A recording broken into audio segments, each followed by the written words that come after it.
Danny, welcome to the happening? Ground at Zero podcast. Thanks for coming on. Thank you for having me. It was my pleasure. I had a DM that said you might want to check this geezer out, and I was like, let's check him out. And when I saw it, I was like, I'm up for that. I'm up for that. I actually did my little bit of research on you today. I watched one of your YouTube videos when you're predominantly talking about sleep, which I was like, fucking hell, that's some interesting shit, because it's something that people take for granted. Sleep, mate. It's one of those things that, but it underpins health. There's nothing we can kind of do about it. We can't get away from it. If we don't sleep correctly, and the issue is that a lot of people think that sleep is like a kind of passive activity, that you're just kind of comatose, like you kind of like you're drugged up type thing, and it's the exact opposite. You are so incredibly active while you're asleep that it's just not passive, man. It's not passive at all. Oh yeah, because for one thing, like that's when your body and your mind is regenerating itself, fixing itself, going through all these different things, and I found it's because I suffer quite badly with depression, which is why I started the podcast, and I have a hint of PTSD going on as well. Mm-hmm. But when I was at my worst, my sleep was majorly affected, and obviously it's a vicious cycle because you're not sleeping well. Yeah. You wake up, you're in a shit mood. Yeah. You're in a shit mood all day. You try to go to sleep, your brain's going, oh, you're a bit of a disgrace, mate. So I don't know why you're trying to go to sleep. It's like, fuck it, just let me go to sleep. Yeah. Well, there's the saying, isn't it, that I like, are you depressed because you can't sleep? Or can't you sleep because you're depressed? And you get in that vicious circle of, because you're not getting the emotional repair through the REM sleep, through the dream sleep, your perception of events, you catastrophize a lot, which when you are suffering with kind of depressive things, it ain't doing you any favors. No. And I sort of touched on it in the one of the messages that I sent to you on Instagram. One of the main things that really affected me really badly when I was in high stress situations, or if I was going through like a depression episode type thing, I started to get the sleep apnea, or the sleep paralysis. Yeah, that is the fucking worst. Yeah, and I tried to explain it to me missus. She was like, what's it like? And I went, well, I know, because I've had it so often, I now know when it's sort of taking place. So I kind of am able to snap myself out of it, which is the most random way I do it. Is, oh, I'm still asleep. I need to go to sleep in my sleep to wake up. And she's like, what? I'm like, well, basically, my body feels like it's paralyzed. I can't move, can't shout, can't do anything. And when I was in my worst sort of part of my life, the thing that I could see by my door, the only way I described it was the Dementor from Harry Potter. Yeah, man. Coming in, and it in my head, it's going to take my soul, but I'm trying to fucking punch me missus to wake her up to fucking get me out of it. But then I'm like, oh, relax. I'm sort of saying it in my sleep, relax. Try and go back to sleep, and then you wake up. It's horrible. Well, they used to. It's interesting that you say about the Dementor from Harry Potter. Well, that's what they used to kind of say, don't they? There's a demon sat on your chest. Yes, and that's what sleep paralysis is. It's demonic. I've had it a few times, not for a while, but I've had it a few times, and it's like you're just like, you're just trying to shout, aren't you? Because you can't, because you're stuck in between. Do you know what causes it? No, I don't. I generally don't.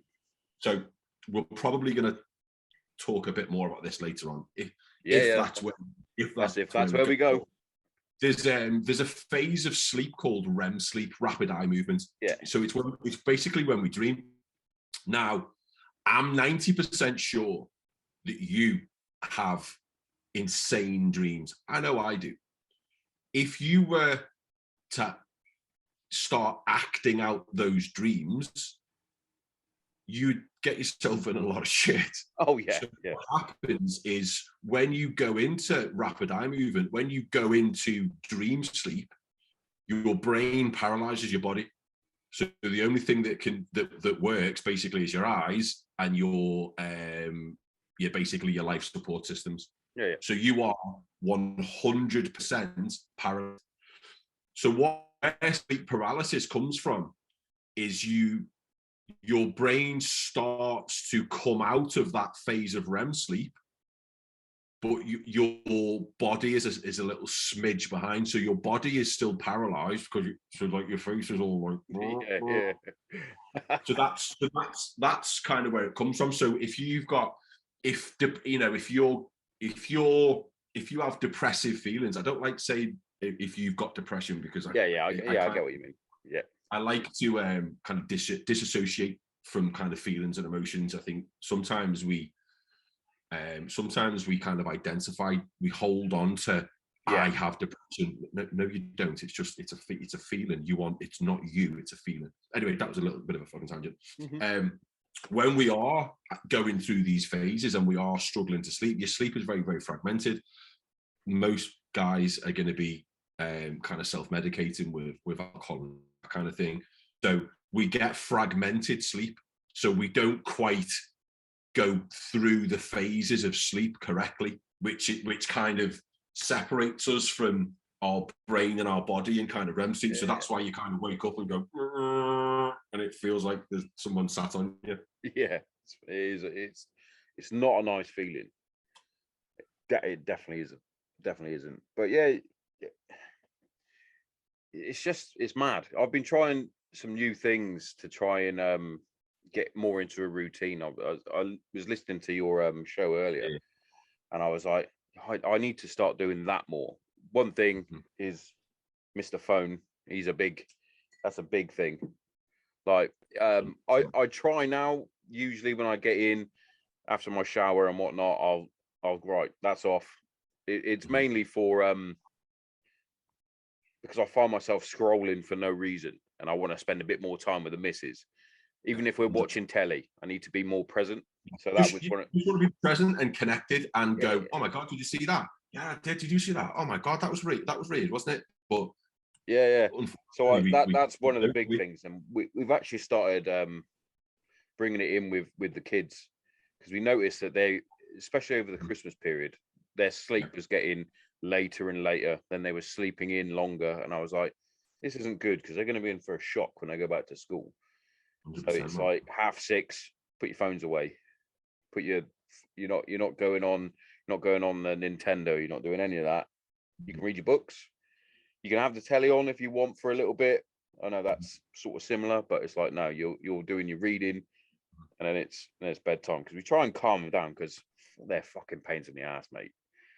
They're up and down. So we'll send them up at, like, say 7:30.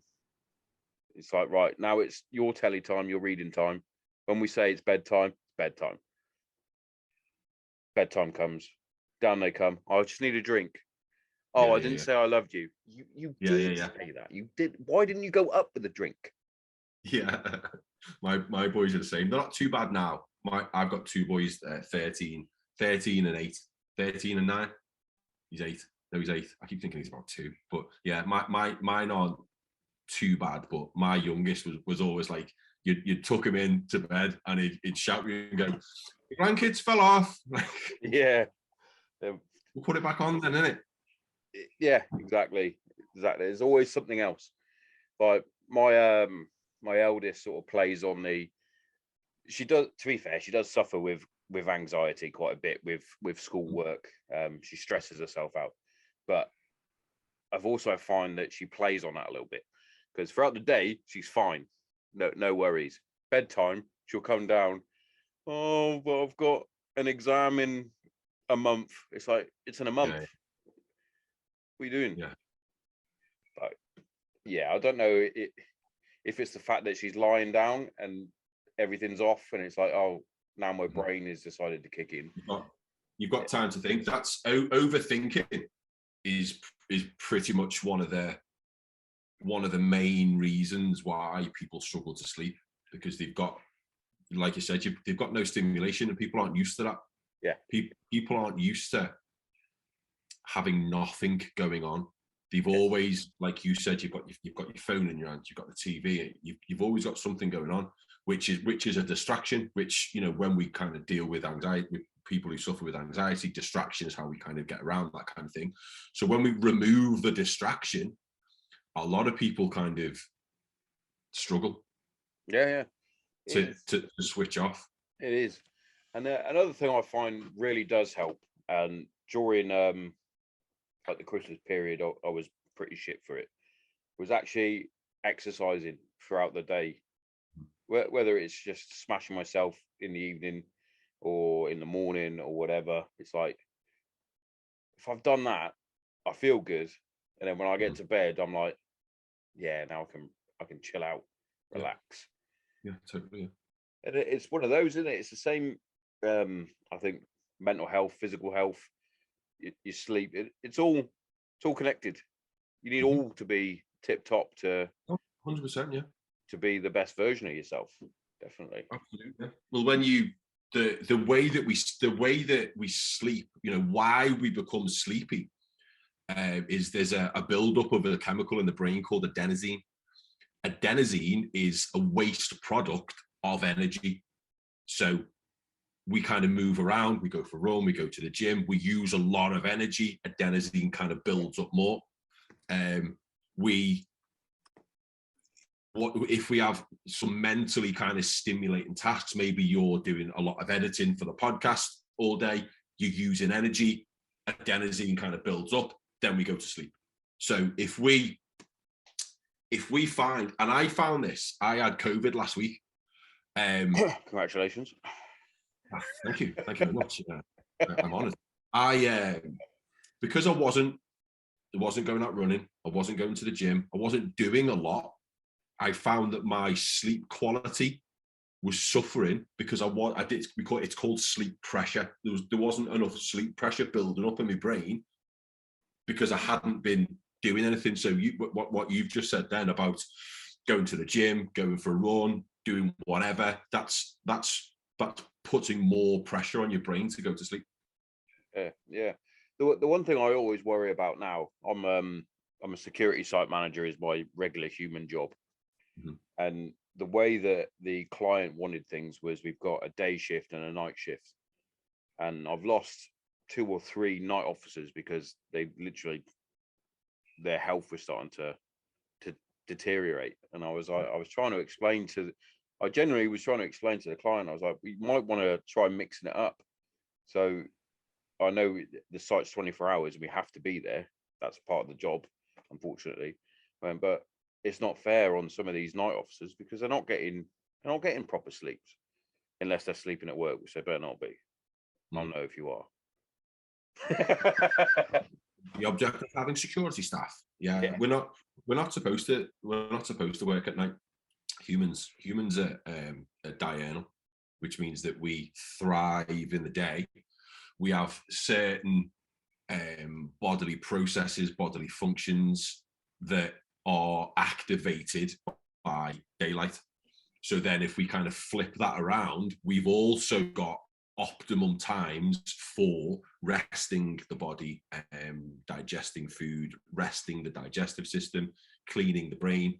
All this stuff is supposed to happen at night when we're asleep. Therefore, if you flip the switch, because I used to drive tankers on permanent nights. Yeah. I wasn't what you would call unhealthy. If you took a kind of cross section of the amount of people in the industry, I was probably a lot healthier than most. Yeah. Compared to now, it's a completely different kettle of fish. You're not supposed to be having a meal at 2 o'clock in the morning. It's a strange sort of environment to work in. Like when I used to do nights when I was an officer, it was horrible, and I found myself eating shit because obviously you want the sugar rush, drinking fucking cans of Monster constantly, fucking. I was a shit state, mate. Shit state. Best thing I did was not do nights. Oh yeah. 100%. I have people reach out to me on social media and they're like, can you give us some advice on how to sleep better or how to structure things when I'm on nights? And I'm like, listen, as much of a dickhead as I sound, get a new job. Yeah. Because you're not supposed to be. Will they know that you can pretty much take 10 years off someone's life if they just work nights? Yeah. It's not nice. It's definitely not nice. And people who work nights, they unfortunately tend to have a shorter lifespan. They unfortunately will struggle mentally, and they will 90% of the time suffer with their weight because the body is just all over the place, and it's just not living. It's living at disease. It's not supposed to live. Yeah, it's like you said, you're not designed No. to be up at night. Like, and not only that, it is depressing as well. Like, even when it's dark and gloomy outside in the mornings, you're like, oh fucking what a day already. It's like, can you imagine doing that? You're just literally just working in darkness. What are you, fucking Batman? Yeah, constantly. It's just not good. The way that, see, when we get up in the morning, if we get outside and get some natural light, there's sensors in the eye called melanopsin. Melanopsin senses that light, fires a signal into the brain, and that signal basically turns on the machine for the day. So your digestion, your certain kind of hormonal releases, everything is kind of tied into that initial hit of light. If you don't get that initial hit of daylight, your body's like, what are we doing? Where are we? Which is where you get seasonal affective disorder. When it's kind of dark a lot. When we were in lockdown and people weren't getting up in the morning and going to work, they were getting up at 11 o'clock, staying in the pajamas on the couch and not getting outside. Feelings of depression kind of rose, and it's all linked to not getting enough daylight. Yeah. So does that sort of go hand in hand with like blackout curtains and things like that? Yeah. So when we're looking at, we've got two biological processes when it comes to sleep. We've got your sleep drive and you've got your wake drive. Sleep drive is sleep pressure, the buildup of adenosine. At night, we're supposed to be asleep. Flip that around, we've got your fullness drive, which is why when you finish a night shift, you get into bed and you're absolutely goosed, but you can't sleep. Because everything about your physiology is telling you to get up and everything and have a normal day.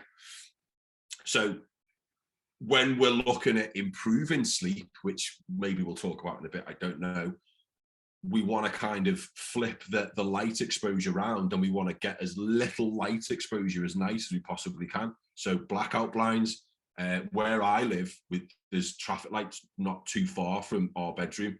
Yeah. If we don't have the blackout blinds, it just shines right through, and it's just too bright. So your body, your eyes are sensing light and going, oh, I'm confused here.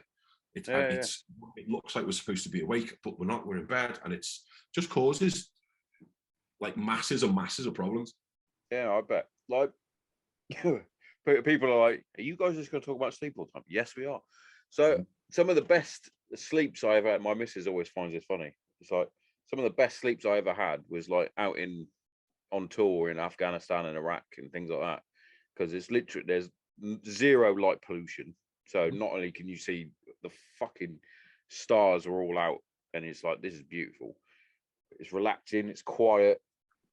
Like I said, no light pollution. So, and we have to be sort of covert as well. So we're not using fucking big lights or anything like that. some of the best sleeps I've ever had. I had a fantastic sleep, snuggled up with two men, which was nice. Yeah, we talk about that and then realize what it sounds like. Yeah, exactly. No, exactly.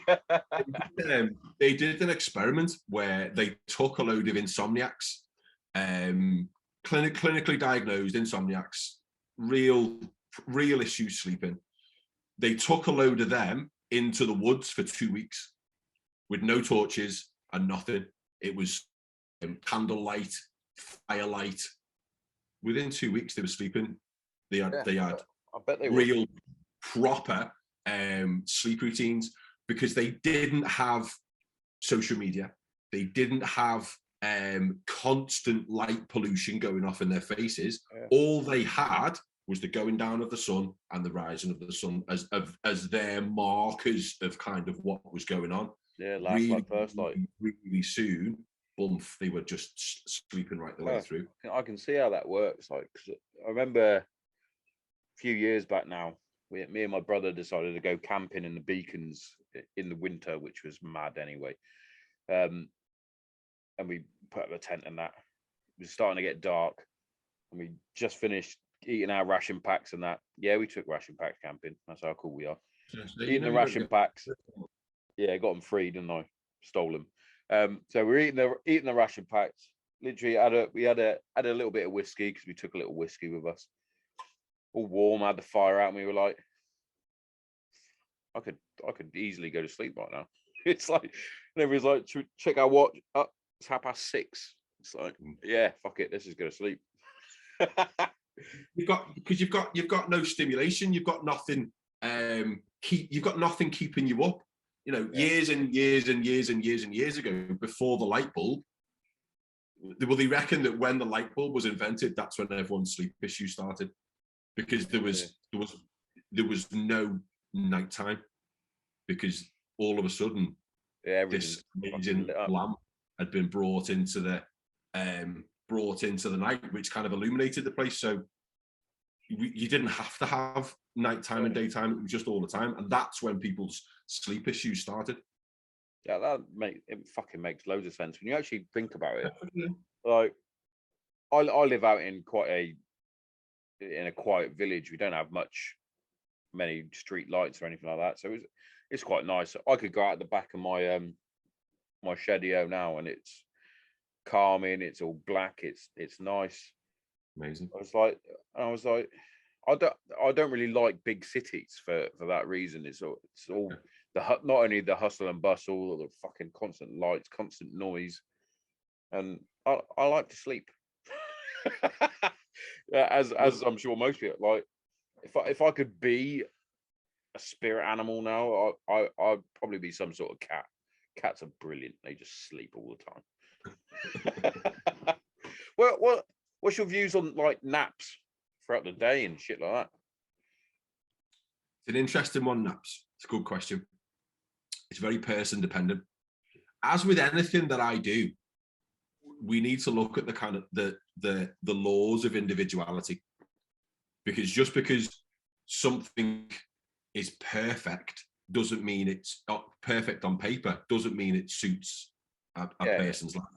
So in an ideal world, I would prefer anyone that I work with to have one sleep opportunity throughout in the 24-hour period. So in the 24-hour period, I would like anyone that I work with to have 7 to 9 hours of quality in one sitting, if you like. I get you. If for whatever reason that isn't possible, or maybe kind of new parents, that thing, then we can kind of look at a nap. The issue that we have with naps, it's all in the timing. If you nap for too long, you end up trying to wake up while you're in the deeper phase of sleep, and deeper phase of sleep is very, very much unideal, because it's when you wake up in that phase of sleep, you know, when you've had a nap and then you wake up and you're just like, oh God, I feel worse than I did before. Yeah.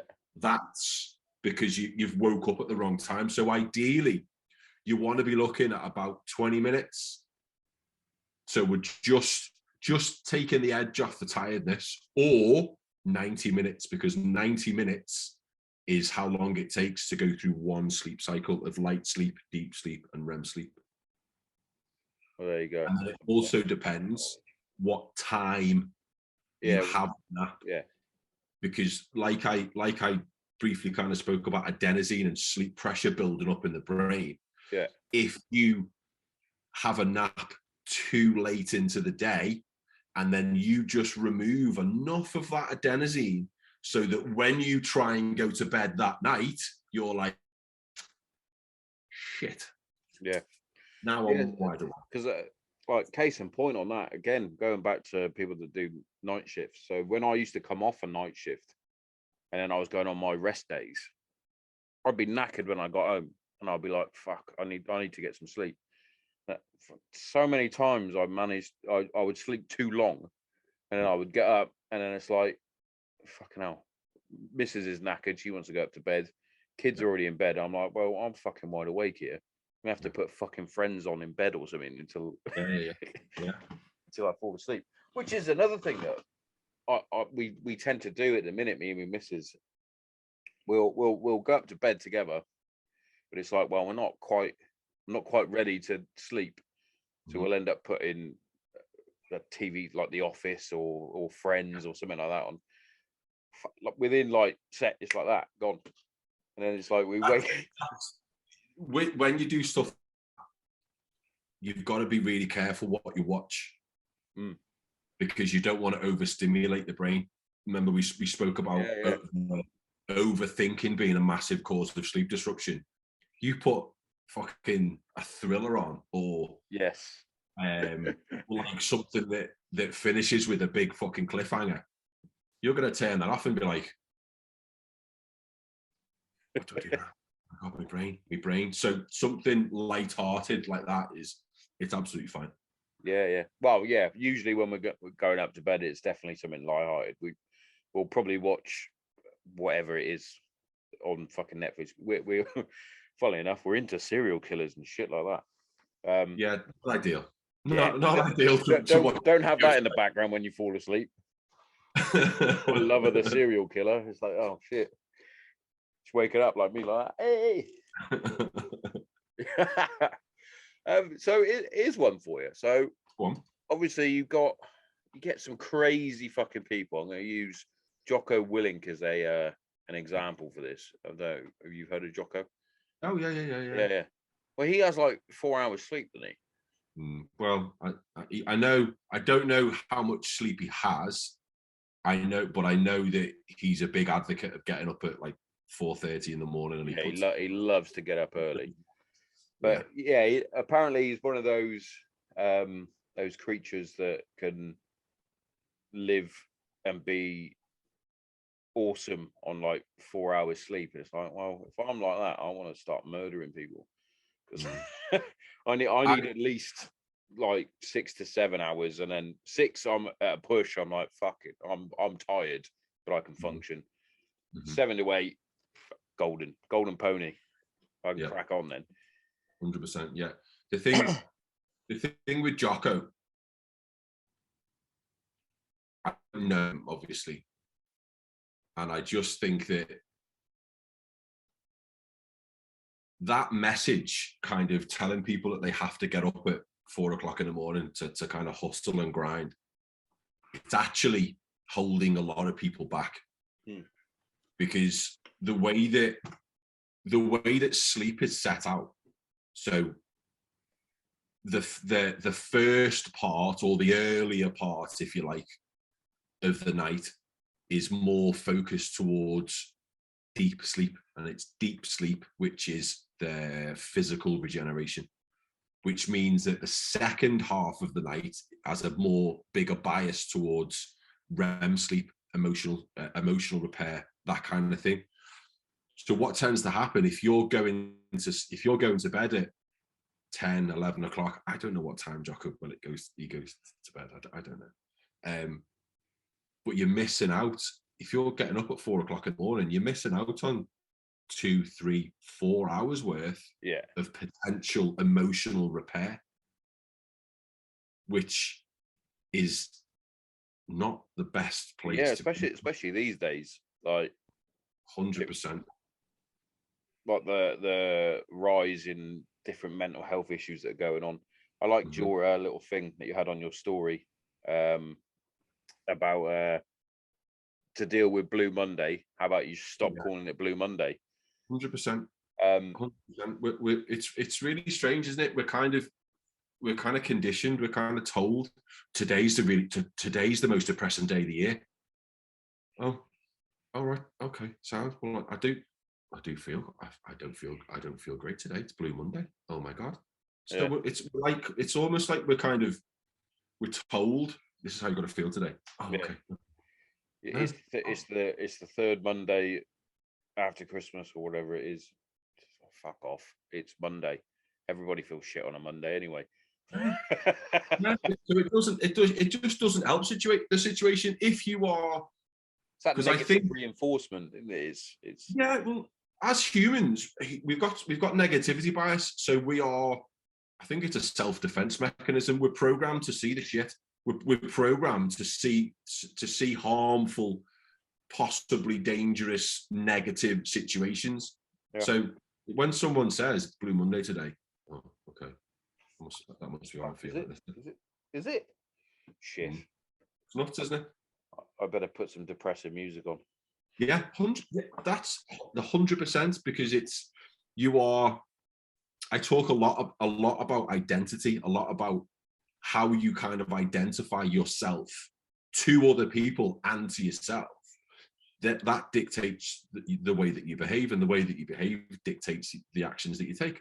So if you continually tell yourself, this is why I like disassociation, if you continually tell yourself that you're depressed, your subconscious, your ego, it's self-righteous. It wants to be right all the time. We always want to be right. So you keep telling your brain, I'm depressed. Yeah. Your subconscious goes, oh, okay, shit. Oh, okay. Yeah, I get that, because that's one of the massive things that was my issue, was that I literally thought I was a piece of shit. I left the military, lost my identity, and I was like, well, what are you now, mate? What are you? And that's literally what I kept going. Going around in a circle. My missus is there going, you're a fucking great dad. You're a fucking wonderful husband, etc. It's like, yeah, but I'm also a piece of shit. So, and she's like, will you stop that? I'm like, it's true. And it was literally constantly in a circle. 1 minute I'm fucking on cloud 9 thinking I'm the dog's bollocks. The next minute I'm thinking about fucking taking my own life because I feel like a piece of shit. And it's horrible. And that's when the shit sleep comes back in as well. Yeah. You're overthinking. I find just looking back on Jocko again. Obviously, Jocko's a military man. He's a former Navy SEAL, and being not. By the way, people, I'm not comparing myself to fucking Jocko, but I did serve in the military, and you are conditioned sleep-wise to try and function as best you can on as little sleep as possible. And it's one of those. He's probably still stuck in that routine of I'm getting up at this time because I have to, because I've got this to do. It's like, cool, but also sleep is a form of admin. That's what we were always told. If during our military time, if you've got a bit of downtime, you're fucking getting your head down because you need to. Otherwise, you're hanging out. And yeah, it just seems like he's still stuck in that sort of routine that I need to get up at this time because he's very gung-ho, isn't he? He's very Navy SEAL. That's what he is. He's very gung-ho. You look at Navy SEAL and it's a picture of Jocko. Yeah, he's got the square head and he's just the voice and everything. And unfortunately, it's done him well. You know, he's obviously made a lot of money out of it. He's very successful in whatever he does. whether he has got the genetic mutation that means that he can survive on 4 or 5 hours sleep, who knows? Well, they reckon that the chances of you being able to optimally function on less than 5 hours sleep is the same chance that at some point you're going to get in it throughout your lifetime. The majority of people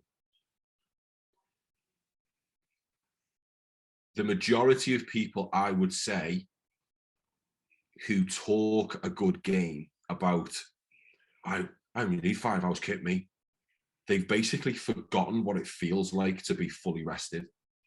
So they believe that they are working at full capacity. I was the same. A couple of years ago, I was the sleep when you're dead, dickhead. I was that guy. That is all right. And I thought you will be dead if you don't sleep. 100%. I thought I was happy. I thought I was performing at the best of my ability. But then when I started like really looking into it and I started addressing the issue, pretty soon I was like, oh shit, I've literally been dragging my ass around without even realizing. Get a good night's sleep and you feel fucking superhuman. Oh, and that's what I love about it. It's like you follow a diet religiously, consistently for 3, 4, 5, 6 months. Yeah, you're gonna see some kind of change. You get 2 or 3 nights good sleep, fucking life changes. And that sounds like dramatic, but it's fucking true. Yeah. Your life will measurably improve very, very quickly once you realize that sleep is vitally important and not just an afterthought. Humans are the only species on the planet that actively shortens their sleep. They actively want to sleep less. We are the only species on the entire planet that does it. Yeah. But you just look at fucking the big cats, for example. What do they sleep? Like 10 hours a day or whatever it is. They're just all animals they're asleep. They sleep a lot, don't they? We don't. We especially with business owners and entrepreneurs and all that kind of stuff. That's another thing, isn't it? With they're like, oh no, sleep. I don't need to sleep because it's I can more productive. Done. It's like yeah. Well, the reality is, the longer you're up, the quality of your work, the quality of your output, massively declines. So those extra hours that you're putting in because you're fucking hardcore, fucking work going to be bullshit. Yeah. And also, you could probably get more done if you have a better night's sleep. You're more fresh. Your brain's firing. Like I do it at work. Like I find that if I've had a shit sleep, I'm there going, oh, I really can't be bothered to do whatever I needed to do that day. But like the next day, I have a better night's sleep. I'm all firing. I'm getting things done. I'm getting the fucking lads in order. Well, it takes you, if you're sleep deprived, it takes you longer to do simple tasks. Oh yeah, we did an exercise during basic training, which is known as Dig X. Basically, live in a trench for a week, but you have to dig the trench, and you can't sleep until you've. Well, we do get given a nice fucking 2 hours break or whatever it is, forced rest. You will rest. I got hypothermia on that. But I think that's a health and safety thing. But you find that you've finished digging it, you're taking it in turns on your stags, trying to get a little bit of sleep here and there. But it's mad what happens to your mind if you're sleep deprived. I had lads in a couple of trenches down. When one of my close friends, Dan, he started hallucinating. Like he thought the trees were coming alive and all sorts. He was phoning me up on because there's a little phone that you have like a battle phone. He's like, well, I'm phoning trench 1. Pick it up and you're like, what's up? And he's like, fucking trees are alive, mate. It's like, no, they're fucking not. It's like, yeah, they're fucking coming to me. Like, don't phone me again. This is not important. That hallucination is your body craving dream sleep. So you get to a point where your brain just goes, well, fuck you, we're doing it. If you're awake, sound. And that's when you start seeing houses moving and trees burning and hallucinations are crazy. lions. I had one once. I was really poorly when I was a kid with the flu, and my mum came up to give me like a Lemsip and to check to make sure I was all right. I didn't see my mum come in. What I saw was a monkey butler. So I had a little fucking monkey. He had a waistcoat on, little fez. In he pops, puts the fucking Lemsip down. Give it a few hours later, I'm sort of back to my normal self-ish. And my mum comes out, I'm like, I swear that there was a fucking monkey in the house, mum. She's like, what are you on about? It's like, there was. He had a fucking waistcoat on. Look at that. Brought my Lemsip in. She went, that was me, you dickhead. Yeah, that wasn't just like a monkey. Yeah, she does look like a monkey, though, to be fair. But I tell you what, I did do. I didn't want to get my telling off today. Didn't bring me coffee down with me. Bottle of water. Mate, couldn't believe it the other day when you said you'd just let me get a coffee. What? You're doing what? And I was like, well, I probably shouldn't bring that in. Yeah. Just put it in a water bottle. I put it in a water bottle and pretended. Nah. Generally I actually had a bottle of water. I found that I haven't drunk much water today, which is a bit unlike me. I tend to have quite a bit of water. Water. But yeah, but that's another thing I drink a little bit too much of, and I can feel the difference is when I have too much coffee. Yeah, caffeine's the most abused substance on the fucking planet. It's got to be.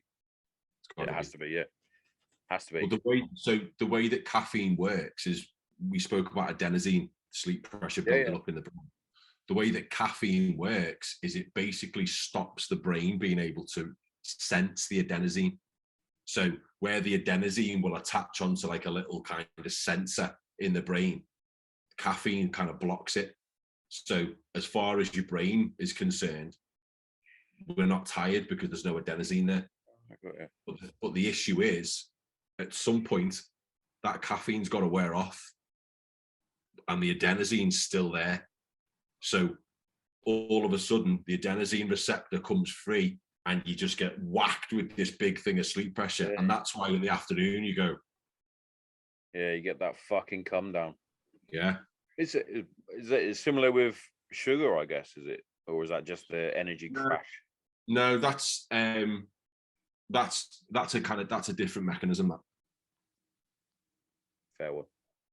But still, don't eat too much sugar before you go to sleep, I guess. No, not ideally, no.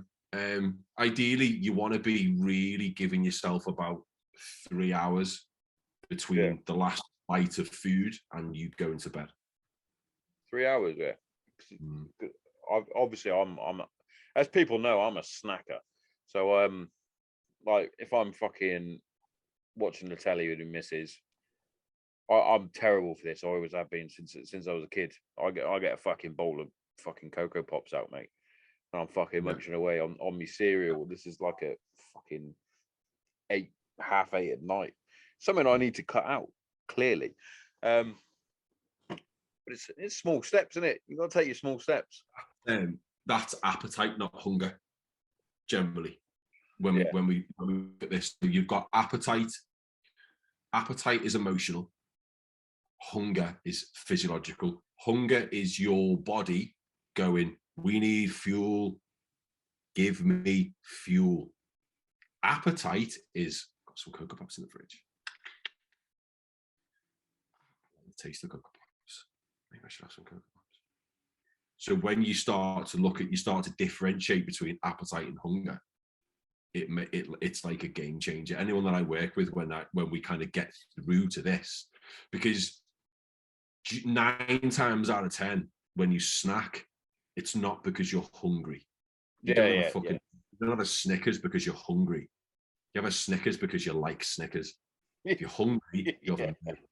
And when we start to kind of differentiate and we start to highlight different times where, like you've just said then, 8:30 at night, you've had your tea, you're not hungry, you just associate watching the TV as a bowl of frosty. So you associate watching the TV with it's 8:30 and normally I've bought Cocoa Pops. really like Cocoa Pops, and then your brain starts going, chocolatey Cocoa Pops. Oh, they're 10 no chocolatey. I do love Cocoa Pops. I think I'll go and have some Cocoa Pops. But when you can recognize that, like I had my last meal just before 5 o'clock, and I won't eat until, I don't know, 12 o'clock tomorrow, maybe. I don't know. Yeah. What, you skip breakfast, or that is breakfast? 12 o'clock. Right. Well, I suppose if you're gonna, technically breakfast is whatever time you have it. Your fast, isn't it? Yeah. So I normally have my first meal at about 11 or 12, depending on what I'm doing. To be fair, I've been doing that quite recently. I start work at 6 in the morning, so I'm up at like 5:30 to get to work. Mm-hmm. Then I chill out for a bit, sort my emails out. Probably around 8, I'll grab me first coffee. I don't tend to have one straight away. So I find out I don't drink it. If I have a coffee straight away, I'm like, I'll sip it. I'm like, oh, I can't really be asked to drink that right now. And then usually around 9, 10, I'll make me scrambled eggs in the old microwave. Mm-hmm. Smash that down me, and then that'll do me then until like 1-ish. Mm-hmm. And then my downfall is, have I packed my lunch? If I've packed my lunch, I'll eat well. If I haven't, I've got an Asda literally around the corner, and I'm like, ooh, what meal deal can I get here? Which is mad, isn't it? Because you could literally go into Asda and get a meal which fits in with your goals. Yes. But because you've not got your meal, you go, oh, I've not got my packed lunch with me. Oh, there's nothing I can do about it. I'm gonna have to get a fucking sausage roll, or I'm gonna have to get that is majorly my downfall, big time. Like, because a lot of people say. The annoying thing about me is I know what I should be eating. I know what I need to do. I did nutrition. I was a personal trainer for a good amount of time. Do I take any of my own advice? No, because I'm a fat bastard. I like quick things, even if it's down to putting them. What I was doing for a while was getting a nice spud, getting a bit of veg, some chicken. Bosh, that was done in the same time as it was to put a fucking microwave meal in. Exactly the same time. And if anything, it's cheaper. Yeah. Fucking 40p for a spud. Yeah. And it's like, I'll eat it, and I'm like, why have I just bought that? Moron. Yeah. People, you'll get people exactly what in line with what you've just said. Then you get, I've not got time to eat healthy. What? Yeah. It takes the same amount of time to make, I don't know, some kind of marinated chicken fajita type thing. It takes the same amount of time to do that as it does to put oven chips and a pizza in the oven. You can't say that. It's the same with any sort of exercise as well. It's, I haven't got time to do that. Okay, you definitely have. You've just spent 40 minutes watching shit on YouTube. Yeah. Show me your calendar. I've not got a calendar. Right. Show me your diary. I've not got a diary. So you're that busy that you haven't got any time. Yeah. But you're not showing me. You're not organising in any way. I think a lot of people think that they have to exercise a lot more than they do. They tell themselves that I've not got time to exercise 7 days a week, so there's no point in me even going once. And it's like, well, if you go once, it's that negative reinforcement again. Yeah, you're doing more than the majority of people anyway. The majority of people are fucking just sat there watching TV. It's the same thing with any sort of exercise as well. It's they see the Instagram fitness models, they see the people that are selling the supplements, and they're like, fucking hell, they're ripped. Yeah. I want to be like that, but I can't be like that because I haven't got the time to do that. It's like, whoa. That's their job, is to what they do for a start. Yeah. How about you try some small steps? Why don't you go instead of driving to the shops, why don't you walk to the shops? Why don't you walk around? Like, I haven't done it for a few weeks now, but for a long time I was struggling to find the time to actually get to the gym. But during some of my days off, I'd go and see my missus's cousin, he's got a beautiful dog. He's got a beagle, and he's lovely. He pulls like fuck, but he's lovely. And I'm like, on some of my days off, if I haven't got a chance to get to the gym or anything, can I take him out for a long walk? She's like, yeah, definitely. Take him out for a walk. Yeah. Oh, brilliant. And I'll take him up the fucking village. There's a nice sort of incline. We won't call it a hill. It's quite a steep incline, but it's not a hill. It's not a mountain. But I was like going up there, and he was loving it. He was fucked when he got in. I was fucked when I got in because, you know, and I was like, yeah, I've done something today. It all adds up. You know what I mean? You might not have time to train 7 days a week, but you don't fucking have to. The majority of people I see in the gym, they don't look any fucking different, because they, instead of doing 3 real targeted intent, they'll go and do bollocks sessions. Yeah. And it's like, you don't need to. If you sleep, I put a thing on social media today, actually, if you sleep more, train less, and eat more, your results will come fucking twice as fast as if you try and starve yourself all week on 7. A lot of people kind of think that they have to do. Yeah. Sorry, I was switching over my Wi-Fi. It was going a bit funny. Hopefully it's okay. Still there. We still there? I think we're still there. Oh, have I fucked it? We're always getting technical difficulties on the Grunt Zero podcast, and this one was my one. You still? Oh, are we back in? We're back in. Yeah, we're back. Sweet. Yeah, basically I had to swap I was using my hotspot. My shed's a bit too far away from the house. Right, okay. So I was using my phone hotspot, but now my phone is on 3%. So I was like, oh, it's just going to cut out in a bit. But yeah, you're right. Like, I find it when I go actually into the gym, it's I call them the vest brigade. Like, they're always in vests and got their gym gloves on. And occasionally I'll sit. This sounds really pervy. Occasionally I sit and watch them train, but I'm like, what are you actually doing? You're not your techers is all off. You're fucking doing a bicep curl and you're rocking your body backwards. I went, so why don't you lower the weight and actually do a proper rep? 2, I've seen you playing on your phone for the last 5-10 minutes when you could have been doing an extra set.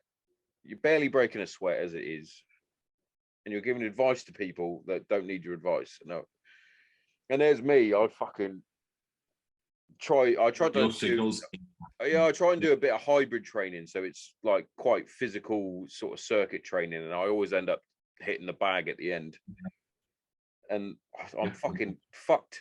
And I do 2 or 3 of those sessions. I also do the occasional run if I can. I hate running.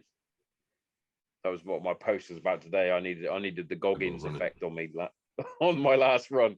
I had Goggins in my ears telling me he's going to carry the boats. But yeah, like you've gone full circle. It's as soon as I've done a good workout, bosh, and get a good sleep. It's definitely it's all interlinked: physical health, mental health, sleep, training, everything. If you can, we spoke about identity before. If you can identify as a health-seeking individual, you will start living as a health-seeking individual. But if you start identifying as someone who struggles to lose weight, someone with low motivation, someone who can't be arsed going to the gym, someone who doesn't know how to cook, you'll behave exactly how you tell yourself that you are behaving. I've got no motivation. Oh, okay. What do people with no motivation do? I think they just sit down and watch TV. Do they? Okay, we'll do that then. I can't cook. Well, what do people who can't cook do? No, let's have a pizza and some chicken nuggets. Let's do that. So it's all about your identity, man. Like we kind of spoke about before. What you tell yourself, that's what you do. That's how you kind of live. So yeah, definitely. So how did you get into all this then? So you said you were a trucker, did you say before? Yeah, yeah. So how did the big change come about? Or was it something you've always been interested in? I've been involved in health and fitness for like 27 years, like kind of personally and professionally. I was driving wagons. I have issues with my back, being sat down for long periods of time, getting out the truck, having to do loads of heavy lifting, and then getting back in the truck, being sat down again. I've got 3 discs at the bottom. My back are completely gone. So I had to retire, if you like. I had to leave that job. Yeah. So I opened a supplement shop, which didn't do very well at all. Whilst I had the supplement shop, I was like kind of helping people with training programs and questions and diets and stuff like that. And someone said to me, "Why don't you just be a PT?" He's like, "I ain't being a PT." And he was like, "Well, you basically are, but you're just not charging anyone." Yeah. Okay. So then I started looking into it. Quote the Joker: "If you're good at something, never do it for free." Yeah. So I got into it that way, and then my progression through education, getting more qualifications and more experience, started looking at working with people purely online because I could work with people all over the world. Plus, I had 2 kids. Started moving away from traditional fitness, as in beastings and burpees and all that kind of stuff, because it wasn't serving anyone. It wasn't solving a problem. It was giving someone what they think they need. And it was making no difference to them. So I started looking at the psychology of coaching. I started looking at the science of nutrition. That led me to becoming a behavior change coach. So we're looking at kind of changing their behavior to influence the outcome. Then probably about 18 months ago is when I started looking at sleep, and I started realizing that of all of the protocols and plans and things that I've followed, improving someone's sleep is the most powerful thing that you can ever do. If you think of every shit decision you've ever made in your life, pretty much guaranteed that it was following a period of sleep deprivation. So if we can improve someone's sleep, they're going to make better food choices. They're going to be a nicer person. They're going to have more energy to go to the gym. Their self-worth is going to improve because instead of failing at tasks, they start to win tasks. They start to get stuff done. So then you've got the snowball effect then of it just grows and grows and grows, and it all from stripping things right back to the bare metal and fixing the issue. Because you could have the best diet plan in the world, written by the top nutritionist on the planet. If you're tired, you ain't following it. You could have the best business plan as a business owner. You could work with the dragons on Dragon's Den, and if you're bollocks, you ain't doing anything that they tell you to do. No, exactly. So when we start implementing an extra 20 minutes, an extra 30 minutes, an extra hour of sleep per night, big things happen. So that's when I started to move away, kind of. I still, everything that I do, there's always going to be a health and fitness element. I'm 44, and the people that I work with, they're looking to be leaner, stronger, and more successful, and this all comes from sleep. Yeah. So that's where I kind of go with it now. It's pretty fucking awesome. It's quite funny actually. So when I announced that you were coming on the show, one of my close buddies, he sent me a message. He went, "So does he just sleep a lot then? Is that what makes him a sleep expert?" And I was like, "Oh, yeah." Obviously.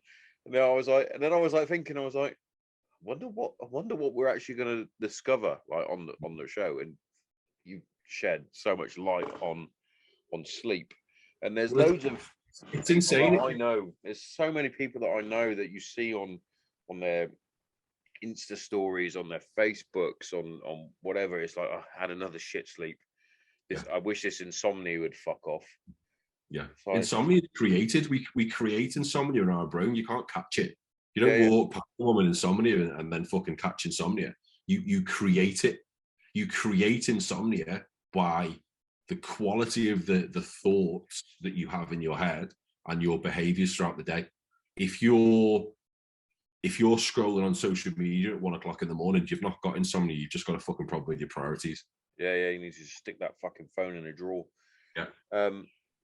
Yeah. And it's that vicious cycle. I think we sort of mentioned at the beginning. It's if you have in your head that you're going to have a shit night's sleep because you've got insomnia, you're going to have a shit night's sleep. Yeah, 100%. I say this a lot because you'll get people that'll go, have you heard the phrase sleep hygiene? I have, but you might want to enlighten me. So sleep hygiene is your habitual behavior before you go to bed. So to have good sleep hygiene, cool. It would be to not exercise within 4 hours of going to bed, to not have a meal within 3 hours, to look at removing stimulation, calming things down. That's good sleep hygiene.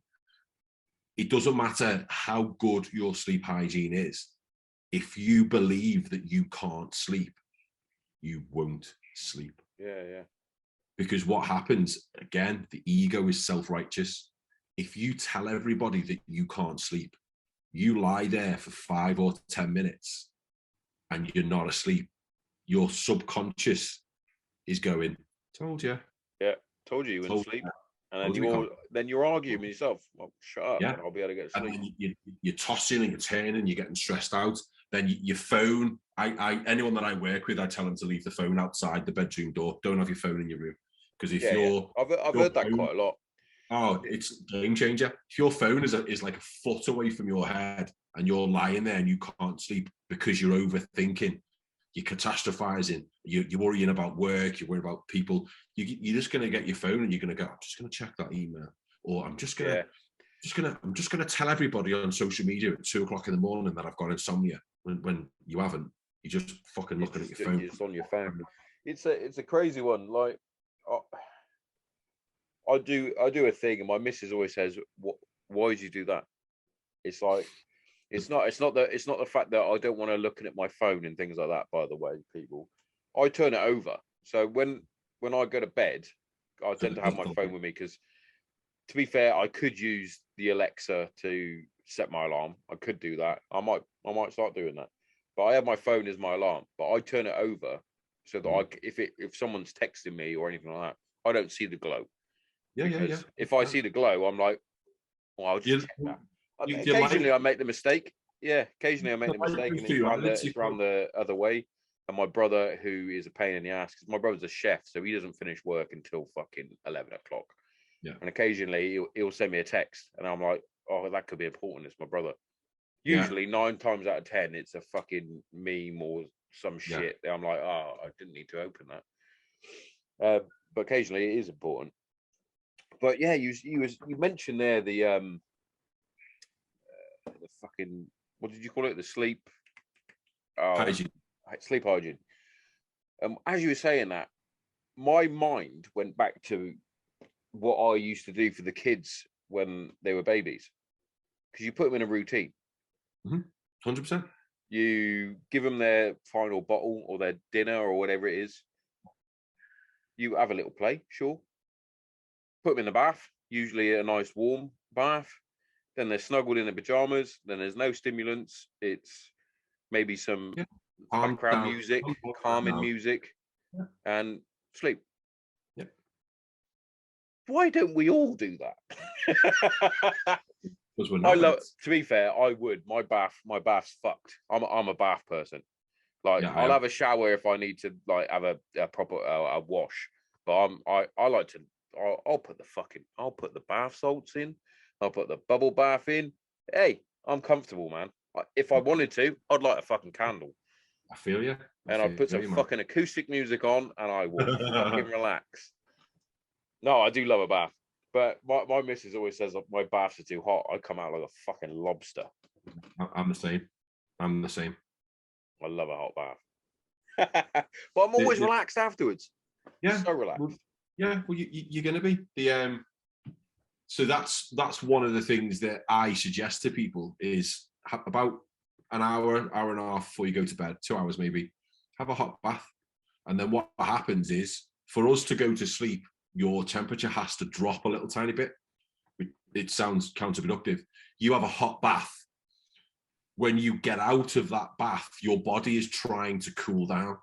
So it fucking dumps heat. So your body temperature will drop a little bit quicker. So you have a hot bath, it relaxes you, and then your body is going to cool down that little bit quicker so that when you get into bed, your core temperature, the temperature of your brain has dropped by like a degree. And that's how we kind of initiate sleep, which is why you can't sleep in the summer because it's too hot. Too hot in the sun. Too hot. But yeah, definitely. So any advice for the fucking viewers? Go back to being a baby. Yeah. 100%. I try and do it now with the kids. Like I said, the phone goes off. I've been trying to do it for so long in terms of what they like a little bit of background noise. And for me, it's always been some sort of acoustic music where it's slow, it's not riling you up, it's relaxing. My go-to, and I still I'm yet to finish his album or one of his albums, can't remember which one it is Jack Johnson. But if I put that, I used to do it when we were on exercise and things like that. If we had a bit of downtime and I wanted to go to sleep, but everybody was being fucking noisy, fucking Jack Johnson on, mate. Seriously, never finish the album, always fall asleep. So I'm like, why don't you put some acoustic music on, chill out? But then they started thinking, right, if I've got control of the music, I'll put whatever music I fucking want. And now they they put a podcast on, but it's not like a relaxing podcast. It's like fucking Horrid Henry podcast or something like that. It's like, well, if he's screaming and riling himself up, you're gonna hear that and you're gonna not go to sleep, or you're gonna start having weird dreams about fucking Horrid Henry. My son's got the Calm app on his iPad, which is like it's like a meditation app, and on it there's like sleep stories, you know, that are like 30, 35 minutes at a time. So he has that on. He's got like a little speaker in his pillow, and he has that on, and that he's gone. Yeah, I found that. I found there's quite a few on like Spotify with just sounds. Yeah. Because even as a kid, even as a baby, you were hearing noises, which is probably why the white noise is so relaxing. Background music, it stops sudden noises. So anyone who has fragmented sleep, so you kind of wake up a lot in the night, it's generally because noise, light, and temperature. So I live on a fairly busy road, not, you know, it's not like the fucking motorway, but if a car goes past, you hear it. So it doesn't wake you up properly, but it wakes you up enough that you are awake, and then you go back to sleep again. Yeah. So if you can have like white noise on in the background, that's something that's constant, you don't get the up and down sounds in your ear. So it doesn't go deathly quiet and then when a car goes past. Have the rainfall on your phone app, or do you know what I mean? So it's a thing. It's a thing, blocking out noise or keeping noise consistent. I don't like it. I'm a paranoid fuck. I need to be able to hear everything. Yeah, like I said, when I was on exercise and things like that, that's when I used to look. Now it's usually dead quiet because like I'm similar to you. I need to hear it if something's happening. It must be the male gene in me. It's like you need to protect this house. Like my cat is the most annoying little fucker ever. My bed, my side of the bed is next to the window. We don't have a cat flap or anything like that, so she needs to get in and out of the window. Occasionally, I'll forget to like leave it open a little bit because I'm like, well, it's fucking winter and I'm cold as fuck. I'm not playing fucking igloos now. But she like taps and meows at the window. It's like, oh, fuck off, will you? You're either in a. I find myself talking to the cat, so I'll let her in. She'll scurry about, and then she'll want to go back out again. It's like, well, you're either in or out. It's like, it's like something your mum and dad would say as a kid. You're either in or out. Stop playing with the fucking door, motherfucker. But yeah, if I do leave it open though, she is the most heavy-footed cat. I always thought cats are quite light on their feet. Not this one. She comes through the window. It's like, you fucking little shit. I'm up like that, fucking ready to go. Fight or flight mode.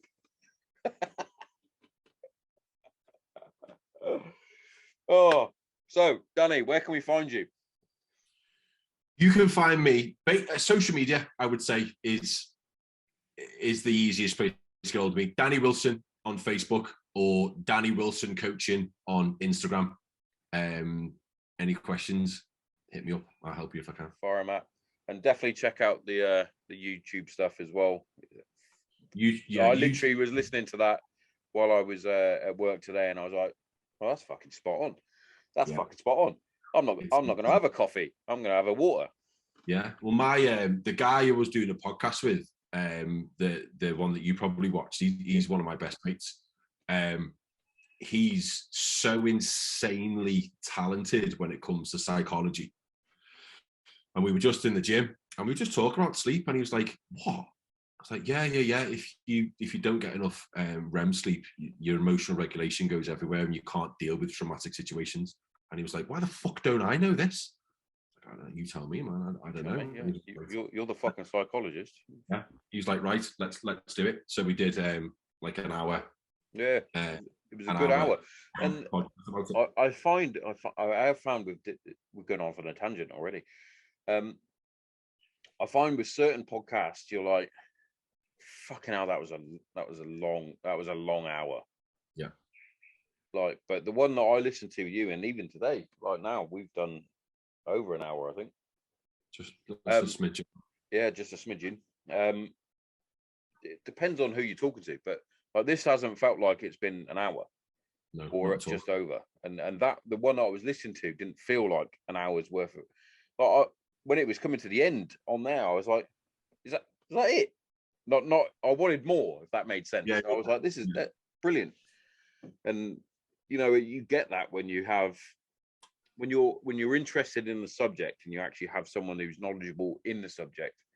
Conversation flows. Like last night, I did a podcast with Lee, and we were chatting for 2.5 hours, but it didn't feel like 2.5 hours. Yes, I had probably too many whiskeys for my sleep. But yeah, it was just good. It was just good, and it's good to get back into these sort of routines, chatting to decent, like-minded people.